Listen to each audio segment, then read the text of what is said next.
Dude, check out how many likes this photo got. Dude, are you looking? Look, it's kind of hot in here.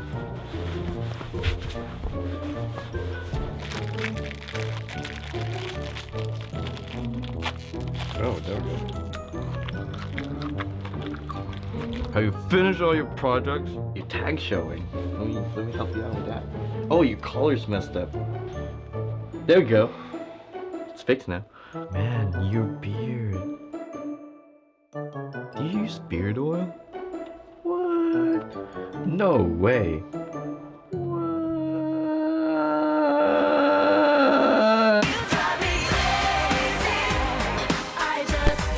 Great to have you here today. Welcome. I want to say hello to all of our campuses. Thanks for being a part of our services today as we launch a brand new series called You Drive Me Crazy. We all have people like this in our lives, the kind of person that lights up a room the moment they leave it. You know what I'm talking about?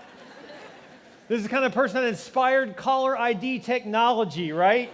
Because I want to know before you call me, so I don't answer that phone, right?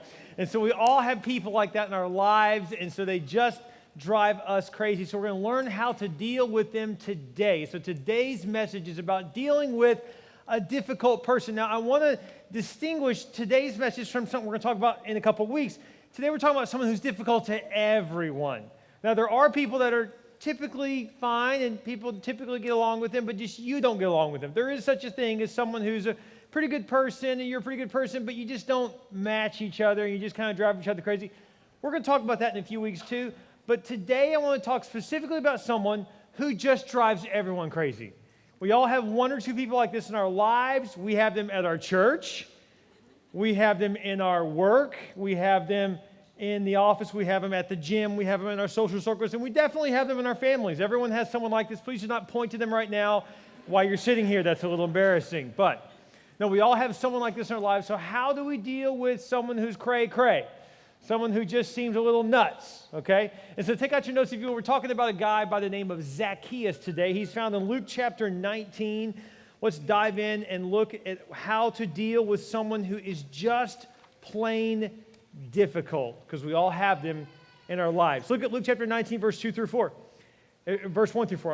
There was a man there named Zacchaeus. He was the chief tax collector in the region, and he had become very rich. He tried to get a look at Jesus, but he was too short to see over the crowd. So he ran ahead and climbed a sycamore fig tree beside the road, for Jesus was going to pass that way.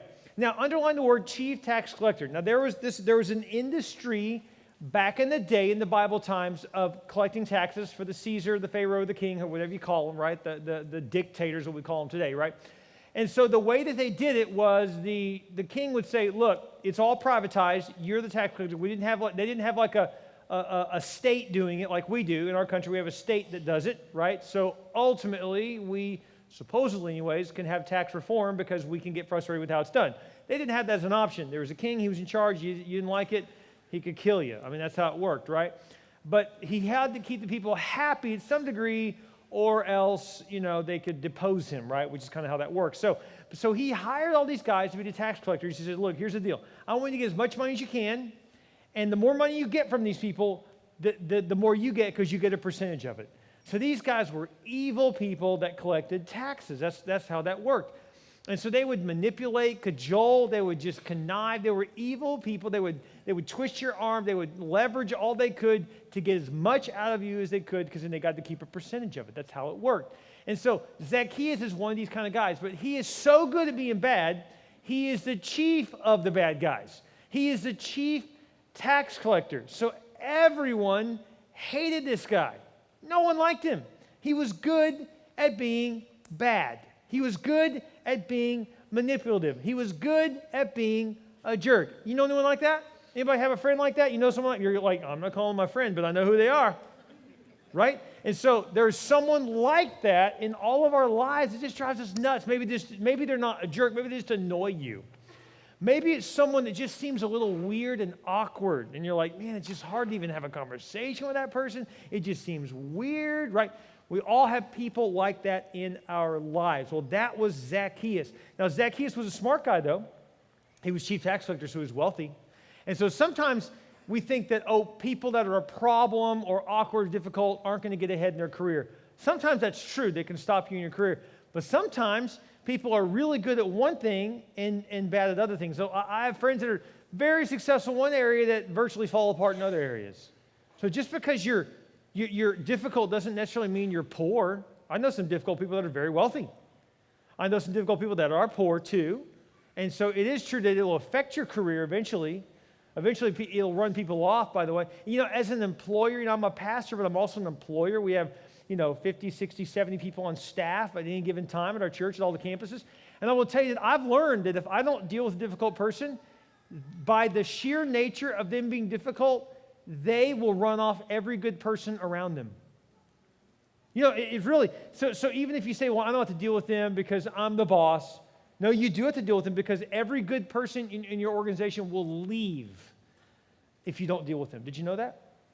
So it's a big deal. So whether you're an employee and it's a coworker driving you crazy, or whether you're the employer and it's someone below you 2-3 tiers that just drives people crazy, you can't, just because it's not in your area doesn't mean you can ignore it.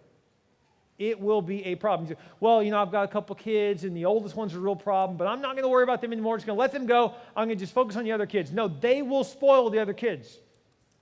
You've got to deal with it.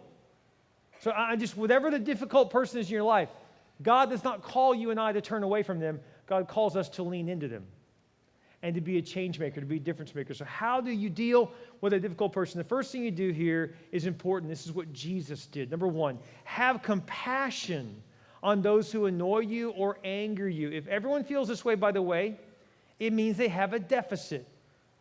Now, here's what I mean by deficit. Zacchaeus was short. Literally said he was so short, he couldn't see over the crowd to see Jesus. So he was short, but he was smart. So what he did was he just simply said, I'm going to go. I can see the road Jesus is on, so I'll just go get in front of Jesus, climb a tree near him, near that road, and when he passes by, I'll get to see him. So he may be short, but he was smart. And so Zacchaeus had short man's disease, right? And so you ever known someone who had a deficit? They typically make up for that deficit in some other way. And so in Zacchaeus' case, he was very conniving. He was very manipulative. Maybe he didn't get his way when he was a kid because he was a little smaller than other kids, but he learned how to manipulate. He learned how to get his way in other ways. You ever know someone very manipulative? That's actually a sign that they're short. Now, not physically short, but it means they have a deficit. Zacchaeus had a physical deficit. He was shorter, right? What is your deficit? We all have a deficit or two, every one of us. And so, in fact, I believe that people who have a deficit really, the problem that appears on the outward appearance is not really the issue. Oh, he's just a jerk. No, he's probably not a jerk. He probably was wounded early in life, and so he's defensive with everyone. Oh, she's a hoe. She's a whore. She'll sleep with anyone. No, she's a girl who did not have a father who loved her or loved her appropriately, and so she's looking for love in all the wrong ways.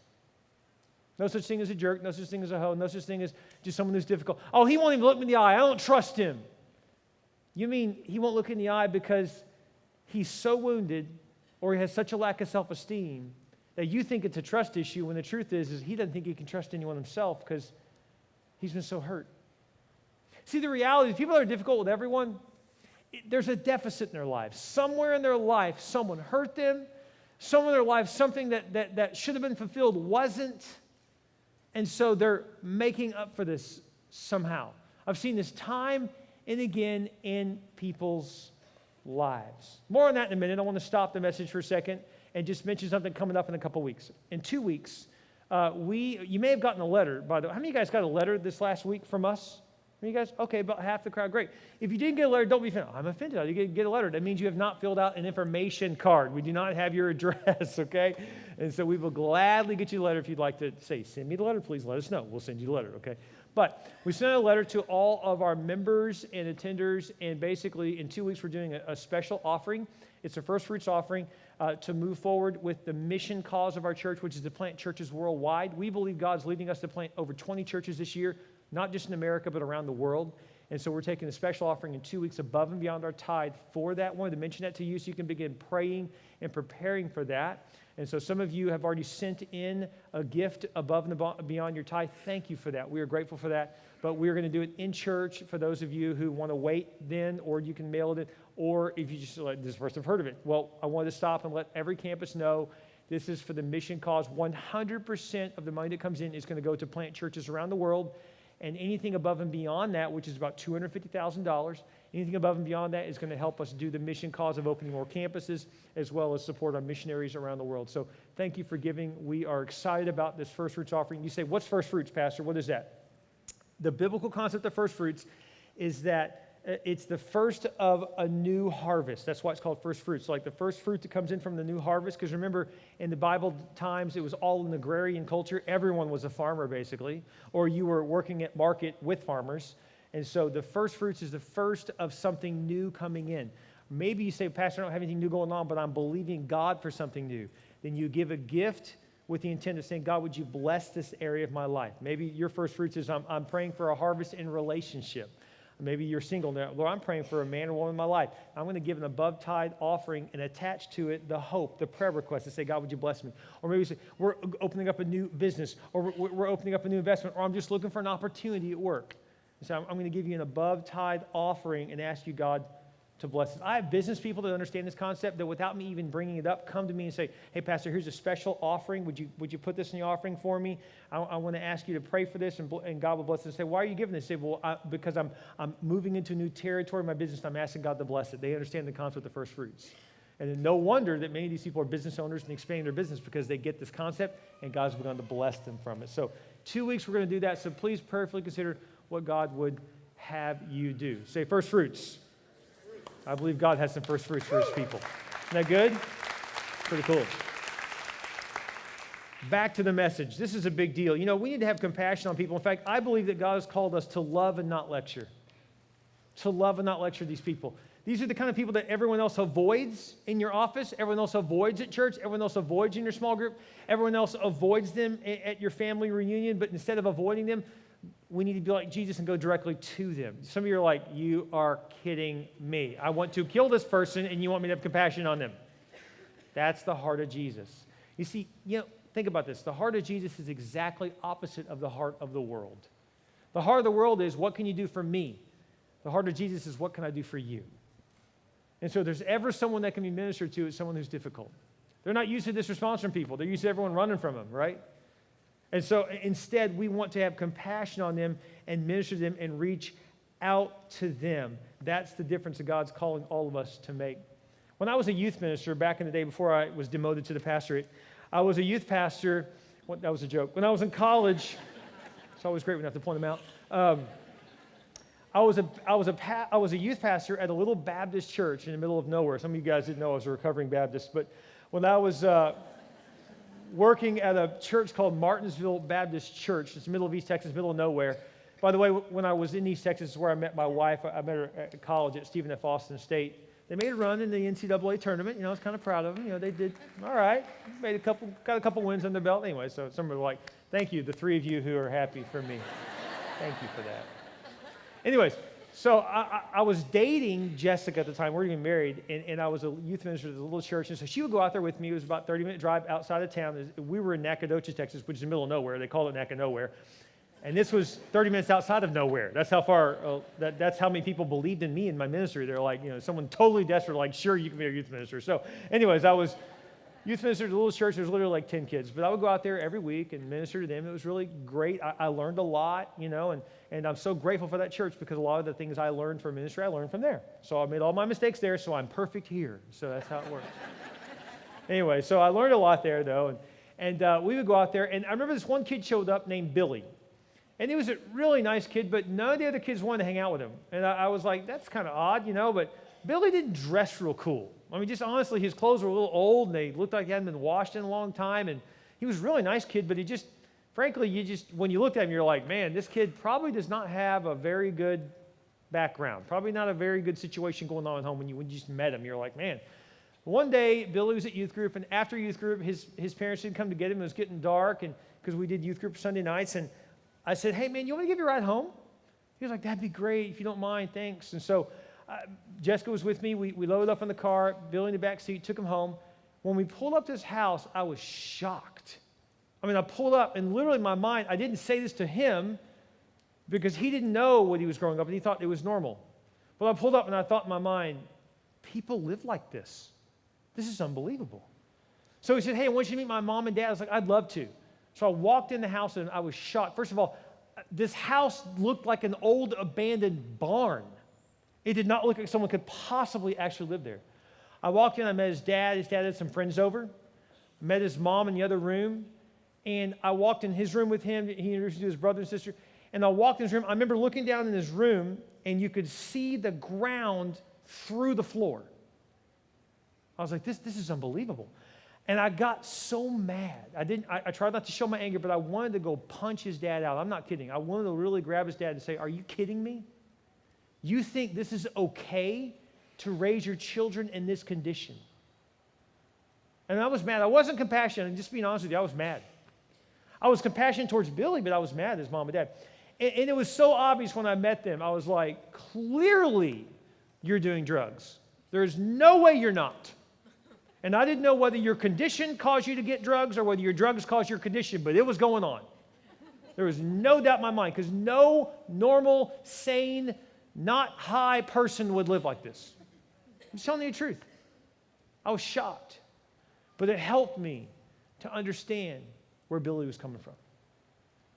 Can I tell you something about people that are awkward or difficult? You don't know their background. But if you had their background, you may be just like them. If you dealt with the abuse or the neglect that they had, maybe you'd be just like them. The truth is that Billy had a massive deficit in his life, his upbringing. He didn't even know it. He did not even realize it. Maybe you grew up in a smoker's home. Maybe you don't smoke, but you grew up in a smoker's home. And so your mom and dad smoked, and so the car smelled like a chimney, the house smelled like a chimney. But you didn't even realize it until you left for college or went to a friend's house in junior high or high school, and you're like, wow, it smells so fresh in here. You didn't even know that everything you breathed was toxic. You didn't know it. And so difficult people, they don't know that their situation is the way it is. They just think, doesn't everyone live like this? Doesn't everyone have this background? And not everyone does. So what does Jesus do here? Check this out. Luke 19, verse 5. When Jesus came by, he looked up at Zacchaeus and called him by name. Zacchaeus, he said, quick, come down. I must be a guest in your home today. Now, to understand their culture, to go to someone's home was to validate them. And so Jesus says to the most notorious sinner in town, I want to go hang out with you. This did not go over well with the people in this town. They were not happy about this at all. It says Zacchaeus quickly came down and took Jesus to his house in great excitement and joy. But the people were displeased. He has gone to be the guest of a notorious sinner, they grumbled. Now, let me tell you something about Jesus. His favorite people to hang out with were people that did not know him, lost people. His other favorite people to hang out with were leaders, but his absolute favorite combination were leaders that were lost people. I am much the same way. I love hanging out with people that are not Christians. I'm glad you're a Christian already, that's great, but I really want to hang out with your friends that aren't Christians. And what I really want to do is hang out with people in our city that are not Christians and are leaders, because if we can win them to Christ, they'll bring everyone who they influence to Christ too. Does that make sense? So I really love it when I meet a leader in our town. In fact, if you know of a leader in our town that's a notorious sinner, if you work for them, I'd love to meet them. I absolutely love hanging out with people that are lost and leaders. Zacchaeus was such a leader that he was the chief among the tax collectors. He was like the best of them, the best at being bad. That was Zacchaeus. So what does this teach us about Jesus? Number 2, empathize by going home with him. He wanted to know Zacchaeus' background. Now, I'm sure when he got to Zacchaeus' home, it was probably a very nice home. I mean, Zacchaeus was worth a lot of money. I'm sure he had really nice stuff. But I wonder if when he got home to Zacchaeus' home, I wonder if Zacchaeus was the only one that lived there. I wonder if he was wealthy but alone. Or maybe he had a family, but his wife and kids were probably scared of him. Or resented him because he was so good at manipulating, he may have manipulated them.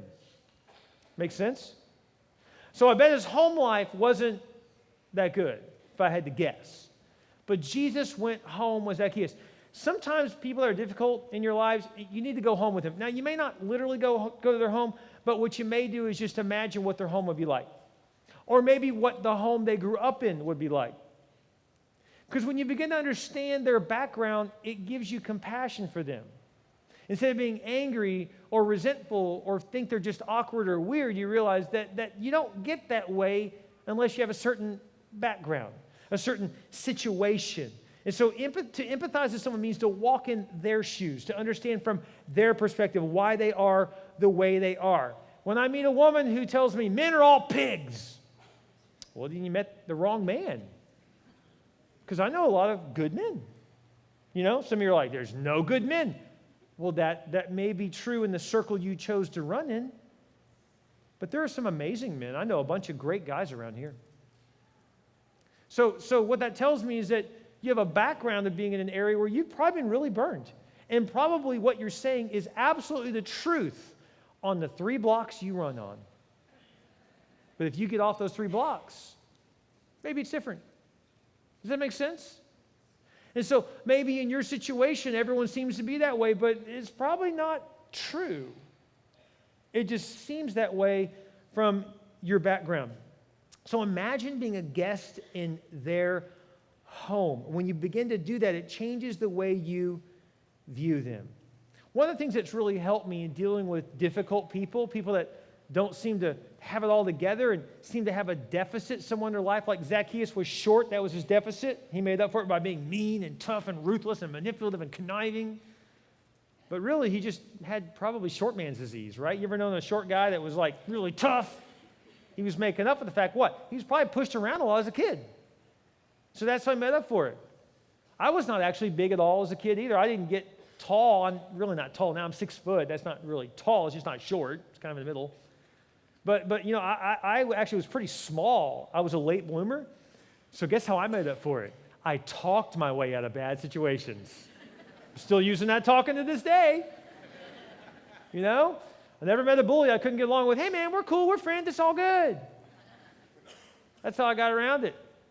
But I know some little guys that just were tough. I was not tough. I mean, I've gotten a couple fights, but I lost most of them. But she was big. You should have saw her. I mean, it was... But the deal is this, is that when you have a deficit, you have to make up for it somehow. Here's what helps me in dealing with people with deficits. I begin to imagine that they are in an emotional wheelchair. Now, before I go here, I want to first say I have good friends, very close friends, that have lived a great portion of their lives in wheelchairs. I'm not making fun of people in wheelchairs at all, but I will just tell you this. Everyone I know that's in a wheelchair doesn't want to be. I've never met anyone who says, I aspire to live my life from a wheelchair. Never met anyone like that. But sometimes things happen, debilitating diseases that we cannot control. So some people have, I have some friends that have run marathons in wheelchairs. I have some friends that can play better basketball in the wheelchair than I can play with my feet, which in my case is not hard to beat me, but I mean, I'm just saying. So don't take offense to this if that's your situation. I actually have great respect for you, that you are still trying to be mobile and get going and do things in your life. And so, again, some friends of mine that in wheelchair have been very successful from a chair, which is amazing. But let's just for a moment imagine that you have a friend in a wheelchair, and when someone's in a wheelchair, you want to be sensitive to that, right? I mean, it's the only nice thing to do. If they're coming alongside you, right, and they're going, but eventually they say, hey, come on down. You're like, well, can you help me? Because I can't get there on my own, right? So, you know, you would think, well, of course. Yeah, hold on. Let me grab a couple guys, and we'll get you down. No problem. And you would help them, right?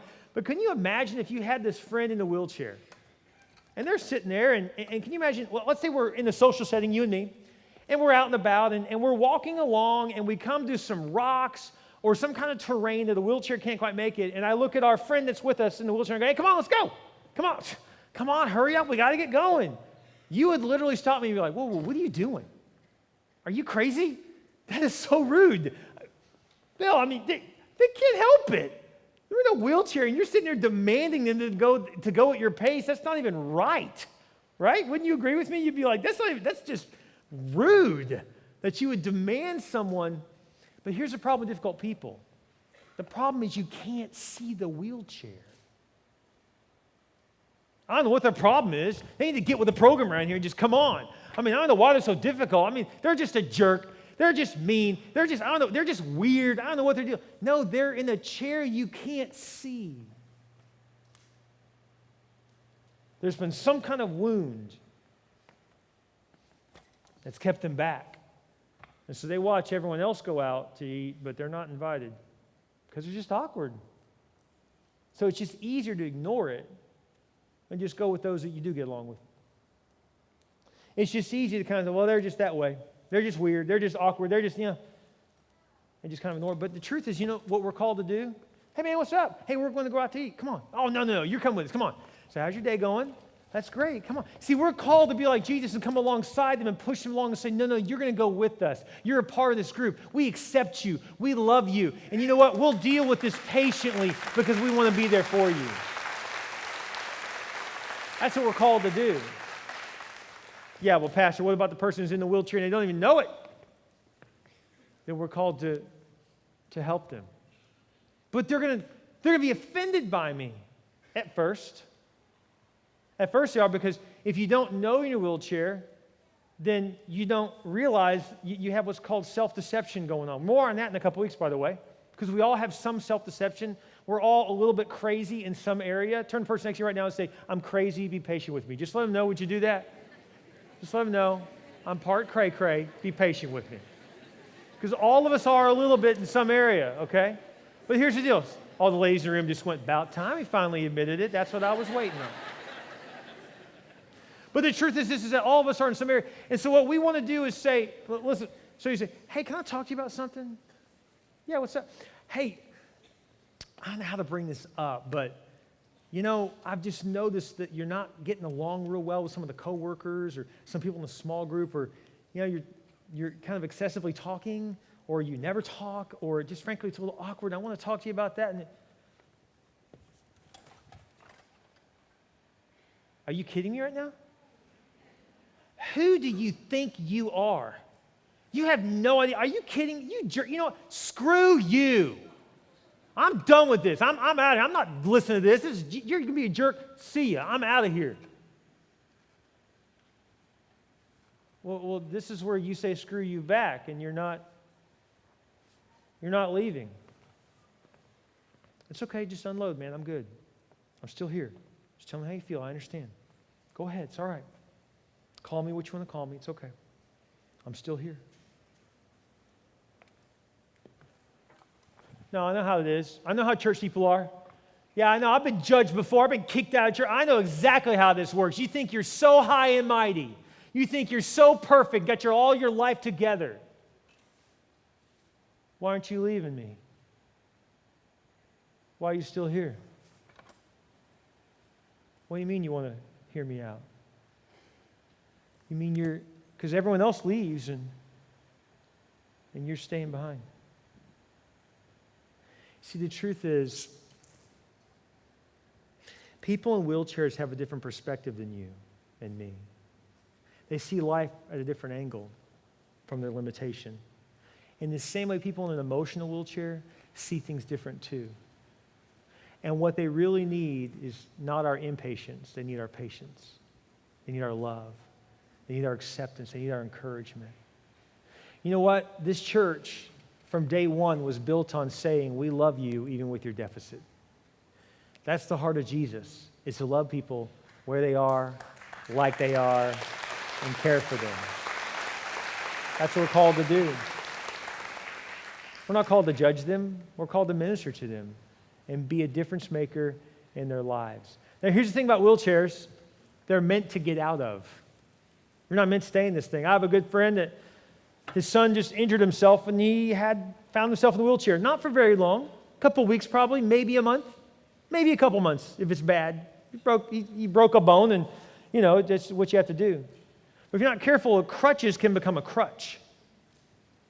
Wheelchairs can start to limit you, and it's a little painful to get moving. I have a good friend who's a physical therapist right over here in the second row. He's a good buddy of mine, and I've been injured before, and the first thing I do when I go over to his place is he works me out, and he has his physical therapist get with me. And honestly, when I'm driving over, I'm like, oh, this is going to hurt. I know it's going to hurt. But guess what? It always hurts to get mobile again, right? But guess what? The best thing they can do is say, no, you're not going to sit there. You're going to get up. We're going to work on that muscle that hurts. And we're like, really? The very area I want you to avoid, you're going to work? Yeah, because I know that you can't get where you want to go unless we go through some soreness. And when you have a conversation with someone most in a wheelchair, they're going to be sore at you. But you will not get them where they need to go and where you need to go in your relationship until you say, I'm going to stay here, and you may be mad at me, you may be cussing me under your breath, but I love you. And we're going to talk through this because I'm going to get you out of that chair. Does that make sense?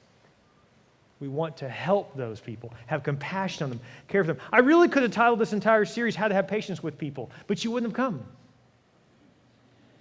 Because people don't want to do that. We just want to deal with difficult people. But the truth is we're supposed to be patient with them, caring for them. Listen, Jesus meets you where you are, but he loves you enough not to leave you where you are. He wants to minister to you and help you. We need to learn to empathize with people and go where they're going, understand them from their angle. You say, well, the ladies in here say, well, I just had this girlfriend. She is just mean to me. I don't know what I did wrong. I just showed up in her life, and it's just like she's all upset with me. And so you came running alongside her. Hey, what's up? Yeah, I'm going jogging. How you doing? Oh, good. Awesome. Oh, okay. Well, you're all mad at me.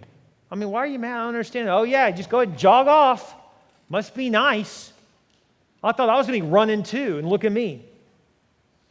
But I didn't even do anything. Yeah, how's your little perfect marriage going, Miss Perfect? How are your perfect little kids going? How are you enjoying all that money you have and that nice little home? I mean, how is all that going? Because, see, I thought I signed up for that marriage too, and I got married, and it didn't work out. And so you just go on your merry way, all happy and pleasant and perfect. I thought that's what I was getting to. Now I'm here. See, when you begin to understand that people have disappointments and hurt, and they're broken, and sometimes you don't even mean to do it. You just showed up. I didn't do anything wrong. I was just trying to talk to this lady. She's all mean towards me. I don't understand. Your life difference highlights what they don't have or can't do or think they can't do. And I just showed up in the office, and this lady hates me. I just came to work one day, and all the guys I don't understand. They're difficult to deal with. You just showed up. Hey, what's up?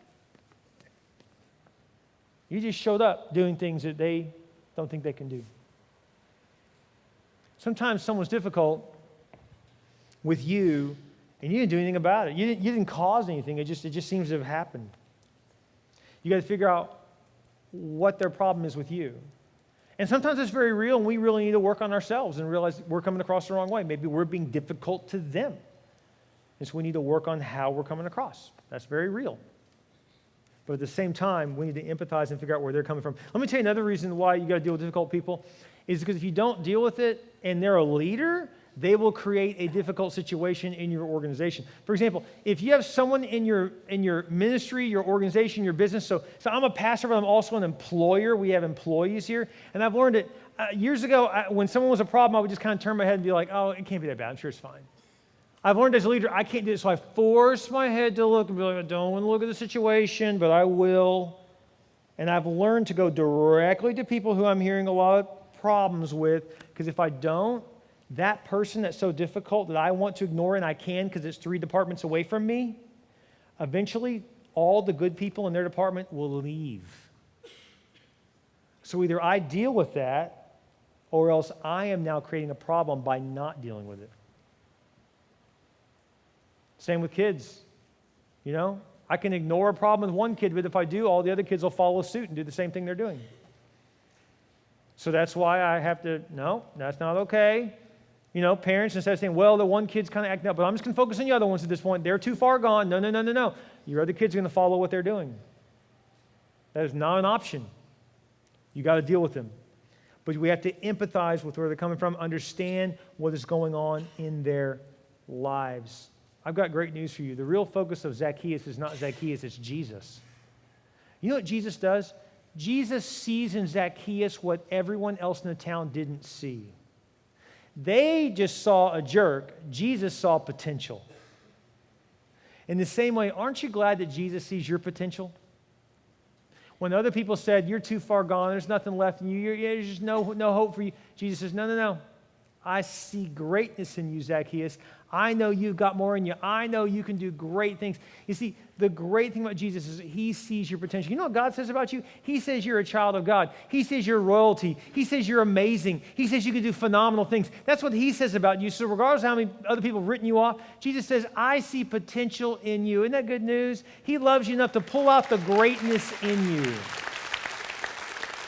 That's what he does for you and for me. Look at Luke chapter 19, verse 8. Meanwhile, Zacchaeus stood before the Lord and said, I will give half my wealth to the poor, Lord, and if I have cheated people on their taxes, I love he says, if I've cheated, of course he knew he had, I will give them back 4 times as much. Jesus responded, salvation has come to this home today, for this man has shown himself to be a true son of Abraham. So he changed, but he didn't change until after Jesus came to his house. Some of you right now are like, well, when I get my life together, I'll come to church. Then you'll never come.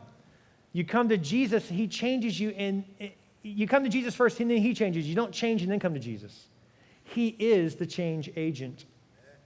Number 3, this is really important. We'll learn to do this. Take time to minister to their deepest needs and watch God change them. He will change them. I had a good friend from high school. He was a good guy. I really cared for this guy. I really did. He was a really nice guy. He was a super athlete. I mean, like, man, this guy could play ball, football, basketball, you name it. He was a super athlete. But after he left the court or the football, stadium or wherever he was playing, it was like his life just fell apart. It was like he was awesome out there, and then once he left, it was like, whoa, what happened? He was shy. He wouldn't talk to people. He was kind of awkward, frankly. You had to kind of pull a conversation out of this person.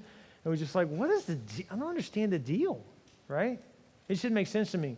And to be honest with you, when you got close to him, I'm not making fun of him. I'm telling you the truth. He literally smelled. I'm just going to call him Bobby. I'm going to make up a name here. One day I was talking to Bobby, and I was like, hey, man, can we talk? He's like, yeah. I was like, hey, man, you trust me, right? Yeah. Well, can I bring up a subject that's probably not going to go too well? And he was like, oh, okay, what's going on? He's a little defensive. And I was like, listen, we want to talk another time. We can't. He was like, no, this is fine. It's fine. I was like, do you know I care for you? He was like, yeah, I do know that. I was like, all right. I need to ask you a really personal question. Okay? Bobby, how many times do you shower a week? This is an awkward moment. He said, like every day or every other day. Okay. This is just between us. I'm not going to take this conversation anywhere else. He's like, okay. I said, tell me how you shower. He says, well, I soap up my, why are you asking me this? Have you ever heard anyone comment? Yes. Look, it's just a personal problem. I was like, I'm sorry, I'm not trying to offend you. Please just answer the question. How do you shower? Well, I get the shampoo and I wash it in my hair and then I let it run down my body and I'm done.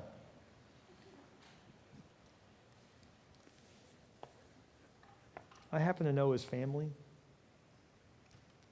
His dad spent hours with him in the weight room, on the court. He was that parent screaming from the stands, spending every moment not only at the games but at practice. He was that dad. How many of you guys know that dad, right? Nothing wrong with being committed to your kids. There's nothing wrong with that. But the problem was the moment he left the court, dad was done with him. Taught him virtually nothing else. Come to find out later in life, I found out his mom and dad were pretty abusive towards him. And his dad was only concerned about one thing: I'm going to live vicariously through my son's abilities on the court. That was it.